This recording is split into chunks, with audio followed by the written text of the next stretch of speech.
тоа време излезе заповед од царот Август за попис на сите жители. Тоа беше прв попис за време на управувањето на Квирини со Сирија. И одеа сите да се запишат, секој во својот град. Па така Јосиф од Галилеја, од градот Назарет, отиде во Јудеја, во градот Давидов, бидејќи беше од домот и племето Давидово, да се запише со Марија, неговата свршеница, која беше зачнала. А кога беа тамо, нејзе дојде времето да роди. Го роди својот син првенец, го пови и го положи во јасли, зашто за нив немаше место во гостилницата. Во тој крај имаше пастири, кои престојуваа во полето и чуваа стража ноќе крај своето стадо. И ете, ангел Господов застана меѓу нив и славата Господова ги осветли и се уплашија многу. Ангелот им рече: не плашете се, еве ви наговестувам голема радост која ќе биде за сите луѓе. Зашто денеска ви се роди во градот Давидов Спасител, кој е Христос Господ, а ова ќе биде знак. Ќе најдете повин младенец кој лежи во јасли. И одеднаш со ангелот се јави многубројно небесно воинство кое го славеше Бога, велејќи: слава на Бога во висините, а на земјата мир меѓу луѓето добра волја. Кога се отидоа ангелите од нив на небо, пастирите си рекоа меѓу себе: да појдеме во Витлем и да го видиме она што се случило, што ни го соопшти Господ. И дојдоа брзо и ги најдоа Марија и Јосиф со младенецот кој лежеше во јасли. А штом го видоа, соопштија за се што им беше речено за тоа дете. И сите што слушаа се воскитуваа на она што им го говореа пастирите. А Марија ги зачува сите тие зборови, сложувајќи ги во срцето свое. И се вратија пастирите, славејќи го и фалејќи го Бога за се што чуја и видоа како што им беше речено. А кога се навршија 8 дена и детето требаше да го обрезат, како што беше наречено од ангелот, уште пред да биде зачнат во утробата, му дадоа име Исус. Ноќта пред Божик. Не знам дали знаете колку светот бил поразличен, многу поразличен ноќта пред Божик. Моментот кога се раѓа Исус, светот, ова место станува многу поразлично место за живење. Навистина не може ни да се спореди колку голема е таа разлика од како Исус се родил. Пред да дојде Исус, пред да се роди Исус, светот како светлина, како надеж, како порака на надеж, или како објава Божја, го имаше ветувањето, заветот, законот и пророците. Тие 4 аспекти беа единствените кои беа како еден зрак на надеж кој светот ги имаше. И сите тие не беа толку глобално достапни како што е пораката на Исус достапна сега денес. Тоа што Израел требаше да го прави, тоа што му беше доверено преку ветувањето, преку заветот, преку законот и пророците, тоа требаше да биде, Израел требаше да биде царство на свештеници. Тогаш кога Господ ги избавува од Египет, дента кога пред Господ да го даде законот на Израел, кога стоја пред планината Синај, таму Господ ги повикува, вели вака: сега ве повикувам од робови да станете нешто друго. Тие беа робови во Египет. Тој менталитет на робство, знаете, ние како македонци излегуваме од Југославија и се уште после 30 години се уште сме во еден таков менталитет на што изгубивме, што е тоа што системот кој го имавме и така натаму. Едноставно има многу работи кои човекот да се ослободи од тој идентитет е многу тешко. Така израелците, кога излегуваа од тој робски менталитет, Господ ги повикуваше да станат нешто друго.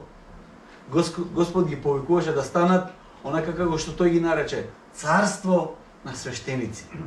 Тие требаше да бидат народ кои ќе бидат свештеници за целиот свет. Тие кои ќе разгласуваа радосната вест, ќе беа светлина на сите народи. Тие требаше тоа да бидат. Но дали беа, тоа е веќе друго прашање.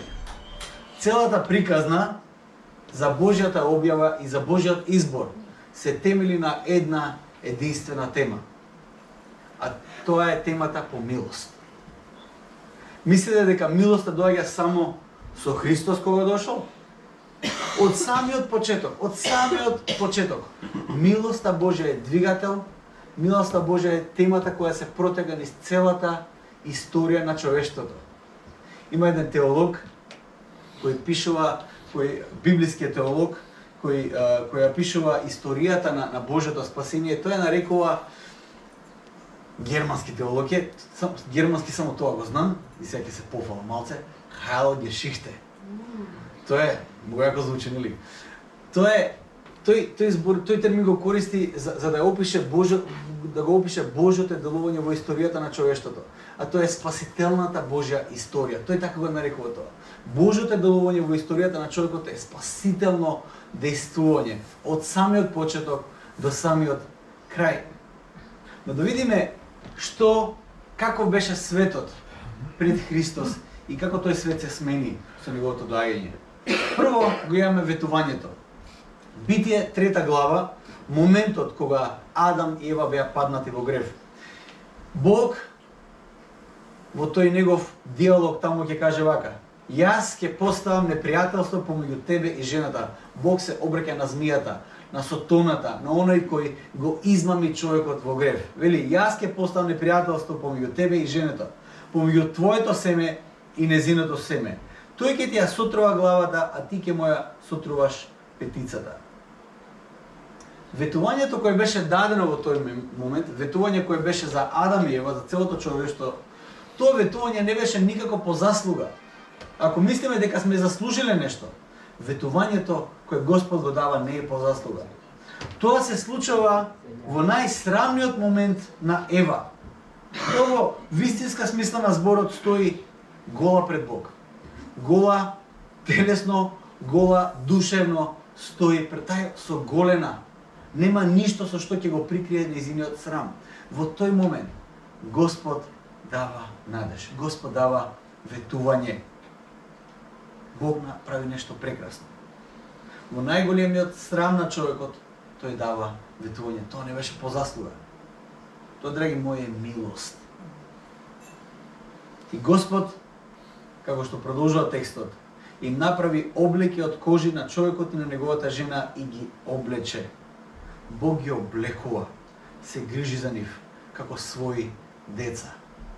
Тоа ме потсетува на моментите кога нашите деца беа така посрамени. Нашите деца кои беа во толкави проблеми, понекогаш проблеми кои не можат сами да излезат. И го прикриваме нивниот срам, во буквална смисла на зборот, кога беа помали, ги облекувавме. На еден таков начин Господ се грижеше за Адам и Ева.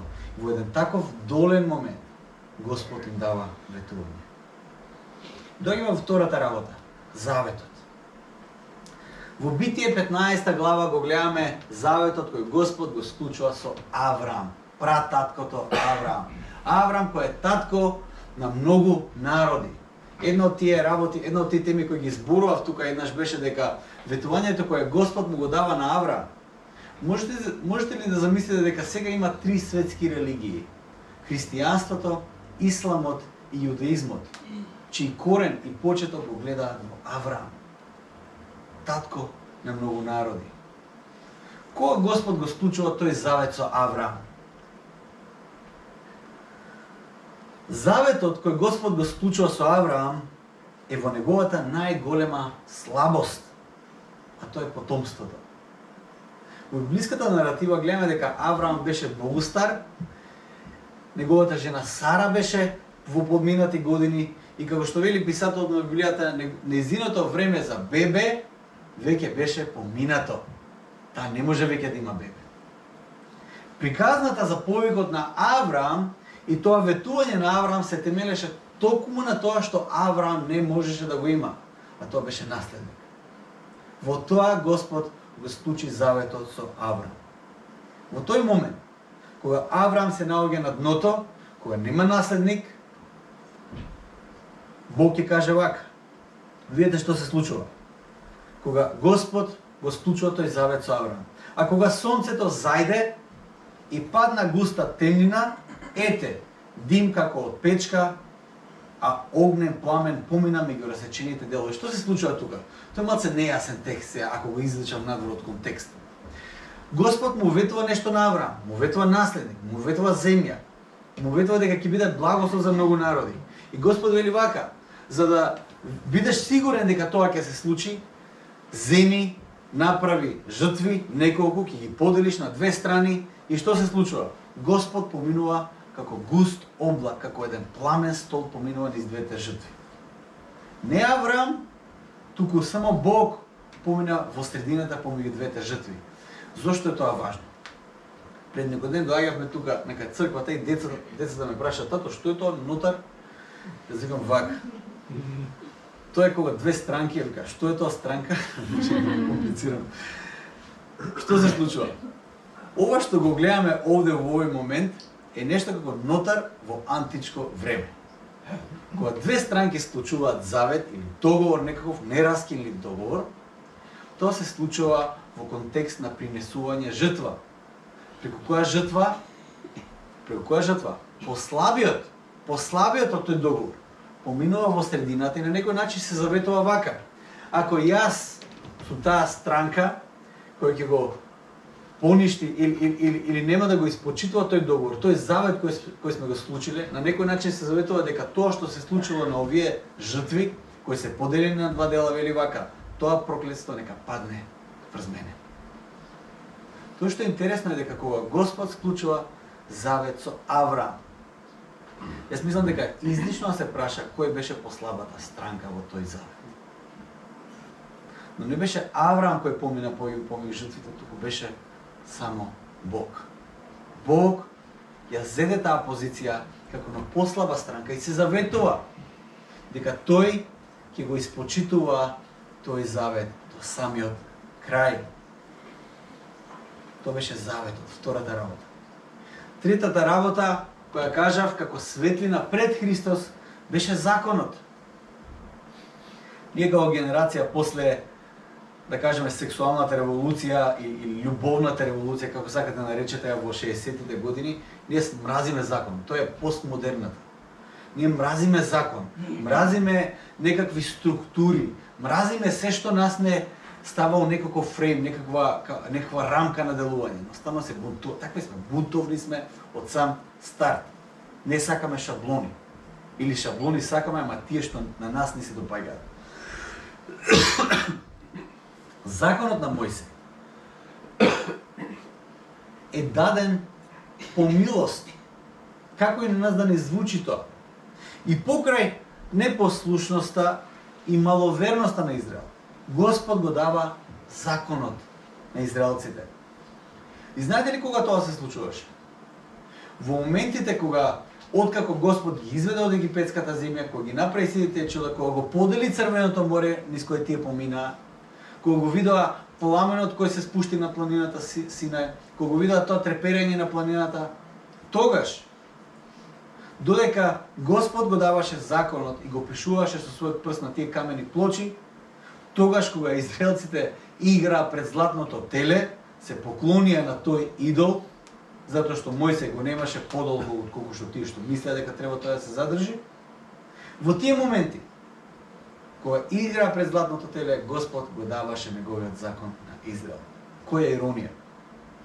Го гледаат облакот на планината и целата планина се тресе, а тие прават златно теле и го слават и кажат: ова е нашиот Бог. Знаете, законот, колку и мене лошо да ме звучи, ние новозаветните луѓе, тие кои живееме само по милост, законот не звучи многу страшен. И не можам понекогаш да го разберам тоа што псалмистите или сите тие пред Христос, тоа што го пишуваат за закон. Например, ако читате 119-тиот псалм, оној не долгиот, оној што веројатно ако читате псалми го прескокнувате, пошто е предолг. 119-тиот псалм, законот Божи го гледа како најголемата Божја милост кон човекот. Замисли човекот појма да нема што му е угодно на Бог. Замислете да немате појма што му е угодно на Бог и треба да погодувате сега. Замисли човекот појма да нема што значи вистински да се биде човек. Замисли човекот да не знае зошто е создаден И што му е тоа прифатливо на Бог? Знаете, сите тие приказни до жртвување на деца почнуваат да имаат смисла. Ако немаш појма што му е угодно на Бог, а сакаш да го прославиш, ти почнуваш да го даваш најдоброто од себе и завршуваш со жртвување на дете. Зашто тоа ти е најмило и најдраго. Замисли да не знаеш што му е угодно на Бог. Законот го покажува токму тоа. Што е тоа што му е угодно на Бог? Псалмистот вели вака: колку благословени сме ние, Израелот, кога ни е откриено што е доброто и како ние изгледаме во полн сјај. Колку сме благословени што тоа на нас ни е објавено. Ги гледам другите, псалмистот вели, ги гледам другите народи како се измачуваат и како на идоли кои се мртви жртвуваат се, па дури и своите деца. А ние сме преблагословени затоа што знаеме што му е угодно на Бога. Знаете ли која беше вистинската состојба на израелците во тој момент, кога псалмистот го пишува тој псалм? Авраам и потомците Израел, кои беа негови потомци, ти го заборавија заветот, го прекршија законот, заборавија наветувањето, све заборавија. И Господ ги пракаше пророците. Господ ги пракаше пророците да повторуваат и да подсетуваат и на ветувањето, и на заветот, и на законот Божи кој Господ им го дал низ историјата. Израел беше богат народ преку сите тие Божи објави кои се случија во неговата историја.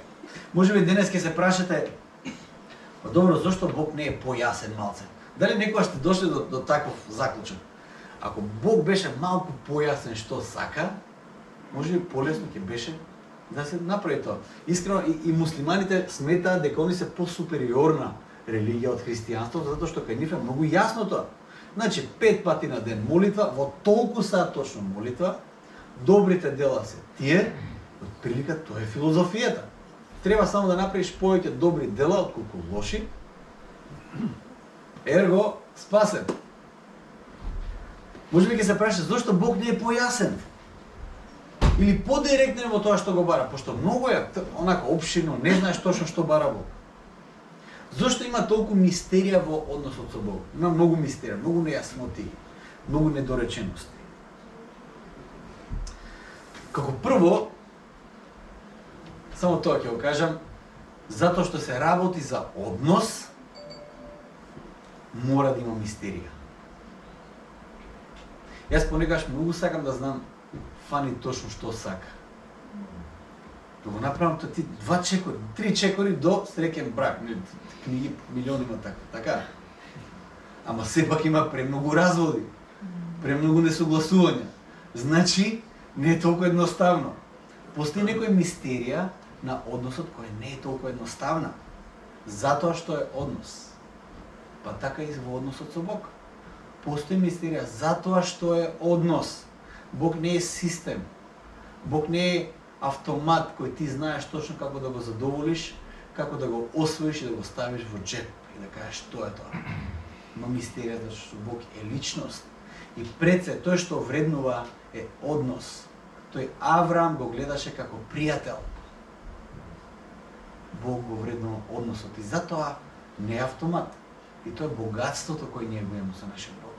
Тој го вреднува односот. Но не е само тоа.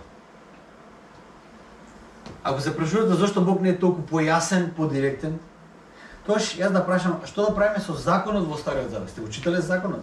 Сте читале ли книгата Левитски закон? Тоа искрено да ви кажам, најдосадната книга која постои у светот. Левитски закон. У Библијата ема најдосадна е. Единствена полка што извлеков од таа книга беше фала Богу што сум свештеник во 21 век, а не тогаш, пошто цело време требаше со крв да се бавта. Од прилика тоа ми е заклучено. Многу комплициран систем. За таков грев таква жртва, за таков грев таква жртва. И стално има нешто.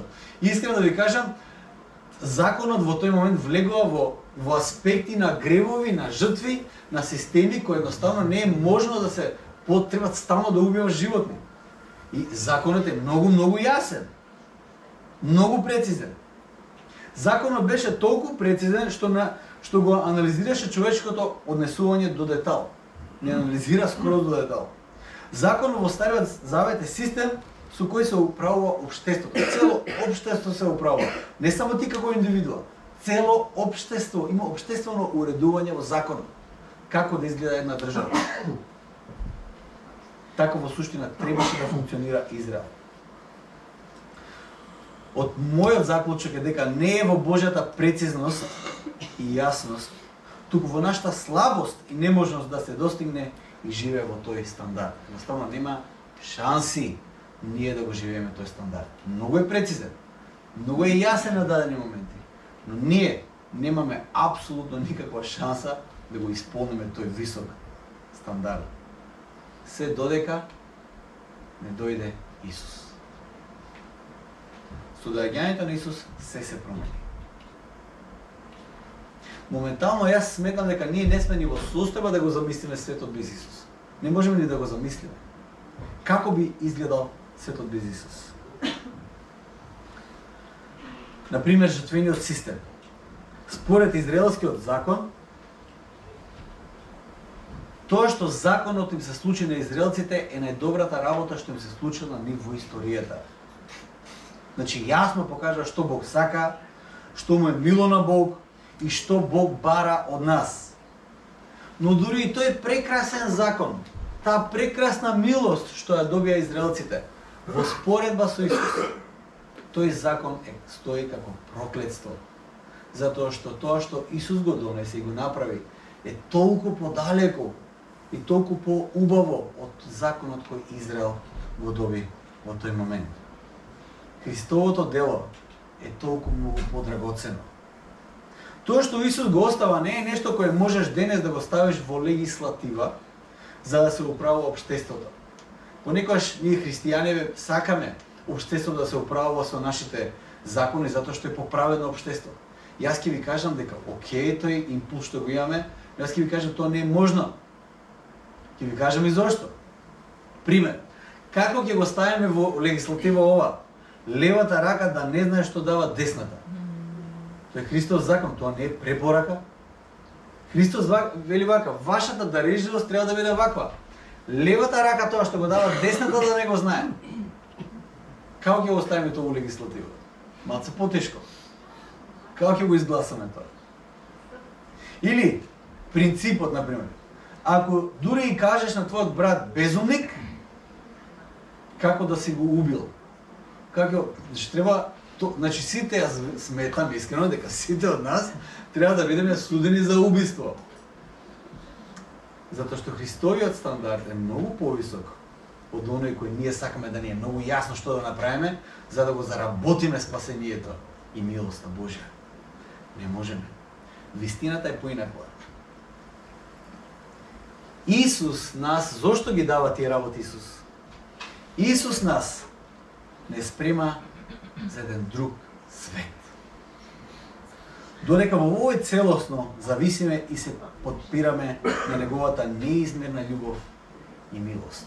Сето тоа што Исус го зборува, сето тоа што Исус на нас ни го остава како наследство, преку сето тоа, додека ние се подпираме на неговата љубов, на неговата милост и на неговото дело, Исус нас не спрема за еден нов свет. Всушност тоа беше последното нешто што тој го остави на неговите ученици. Јас одам, но пак ќе се вратам. Одам да ви припремам место. Одам да создадам еден нов свет во кој сите вие ќе бидете заедно со мене. Но тој не остави само со едно ветување, туку ни остави и пример. Ни остави еден целосно животен стил. И треба да се навикнеме така, бидејќи во неговата милост и љубов, во суштина, ние обстојуваме и сме вистински слободни. И во таа милост и љубов ние сме повеќе своји од било кога и од било на кое друго место. Само ако обстојуваме во неговата љубов по неговата милост. Вечерта пред и после раѓањето на Исус, светот стана поинакво место за живење. Се откри конечниот Божи план за тебе, конечниот Божи план за мене. Ние откривме зошто ние сме создадени. Ние откриваме кој е правецот, кон каде ние се движиме. Се исполни ветувањето на Ева. Дадено е дека ќе дојде еден од семето на жената кој ќе ја змечи таа змија. Ќе го змечи лукавиот. Заветот на Авраам беше исполнет. Затоа што Христос го зема тоа проклетство врз себе. Иако тој не го прекрши заветот, Авраам и неговите наследници го прекршија заветот. Христос тоа проклетство го зема врз себе и тој го зема тоа на крстот. Законот на Мојсей беше исполнет, бидејќи Исус беше единствениот човек кој живееше безгрешен живот на оваа земја и го исполни законот целосно. Вечерта, кога Исус се роди, дојде оној кој можеше сето тоа да го сконцентрира и да го исполни и го направи токму тоа. Во еден замав ги исполни сите тие нешта. Што добивме ние? Ние добивме една нова надеж. Нова надеж, радосна вест, која верувам дека не радува сите нас. Ние откривме дека овој свет во кој сега живееме, и како една голема припрема за светот кој допрва доаѓа. Не дека овој свет не е реален. Овој свет е многу реален. Има многу континуитет со светот што доаѓа. Но ова време е припрема за времето кое доаѓа.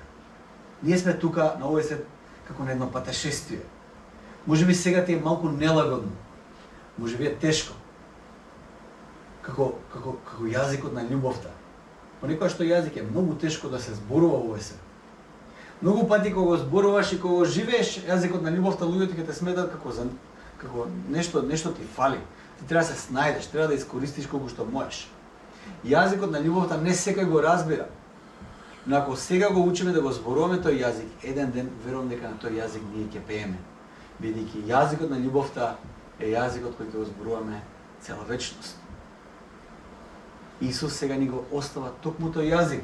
Малце е тешко да се зборува тој јазик сега. Како што кажав, овој свет е едно патешествие, едно припрема за светот кој допрва доаѓа. Како што вели апостол Павле, старото поминува, еве доаѓа новото, доаѓа новиот свет. И тука е нашата конечна надеж.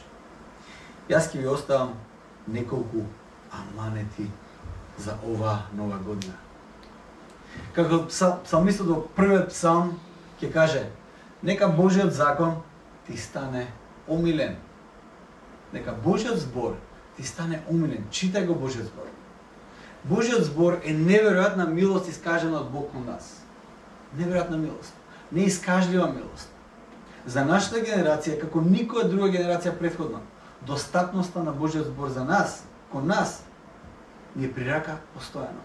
Читајте го Божиот збор. Тој е текст кој го поминал тестот на времето. Тој е тест кој изобилува со мудрост, наталожена со генерации и генерации и генерации. И сега е на дофат. Читај го. Понекогаш е малце тешко да се чита тој текст, затоа што најмладиот текст од оваа збирка текстови е отприлика 2000 години. Најстариот е отприлика 4000 години. Читајте го. Господ ќе ви даде разбирање. Обстојува е преку овој текст во слободата која Бог ти ја дава. Божик, уживај во милоста и љубовта која Бог веќе ти ја искажал. Преку Христовото раѓање, Бог искажал огромна милост кон сите нас. Јас ќе ви кажам вака: уживајте и пребивајте во новата надеж. Впери го погледот према светот кој доаѓа и времето кое допрва доаѓа. Погледни ја конечната надеж према која Исус сите нас не води. Исус не води кон одредена. Тој не повика во патешествие. Тој каже на апостолите да прават следбеници и ученици од сите народи, не верници. Ние не сме повикани да бидеме верници. Ние сме повикани да бидеме следбеници. Тоа значи дека ние сме на едно патешествие со Господ Исус. Каде да се наоѓаме во животот, Господ те повикува да го следиш чекор очекува, затоа што тој е рабин, тој е учител, а ние сме негови ученици. Погледни ја конечната надеж према која Исус сите нас не води. Нека ова нова година дојдеш поблиску до Бог. Што и да правиш, каде и да се наоѓаш во животот, нека бидеш поблиску, вистински поблиску до Бог. Како што вели еден од тие библиски писатели, приближи се до Бог и тој ќе се приближи веднаш до тебе. Сврти се кон Бог, направи еден чекор, тој ќе направи 100 према тебе. Господ едва и чека да го појка во неговото име. Нека оваа година Божјата волја и неговиот мир за тебе нека изобилуваат во тебе. Прегрни ја Божјата волја за твојот живот. Бидејќи тој, нашата вера се базира на тоа дека тој е наш добар небесен татко. Добар небесен татко. Ако веруваме дека тој е наш добар небесен татко, тогаш ќе му веруваме дека неговата волја за нашиот живот мора да биде добра волја за нашиот живот. Ако имаме сомнеш, ако имаме било каква задршка во тоа или страв, тоа ќе се преиспитаме во како Бог ние веруваме. Може да веруваме во страшен Бог, кој ни сака лошо на нас. Ама ако веруваме во нашиот добар татко, кој сака добро за нас, тој треба да ни даде слобода да прифатиме неговата волја за нашиот живот. Тоа е поважно, верувајте ми, и од кариерата, и од успехот, и од парите, и од што и да е во вашиот живот. Ако срцето е на право место, и животот ќе биде на право место. Затоа, нека овој Божик, навистина разбереме колку вистински светот се променил на овој ден пред 2000 години, кога Исус се родил во една мала штала, во една скромна штала, колку овој свет добил една нова надеж, една нова траекторија. Исус навистина го преворил светот напокон. Да му благодариме за тоа. Господ Исус нека биде со сите нас овој Божик и нека навистина неговата светина зрачи преку вас, каде и да одите. Амин.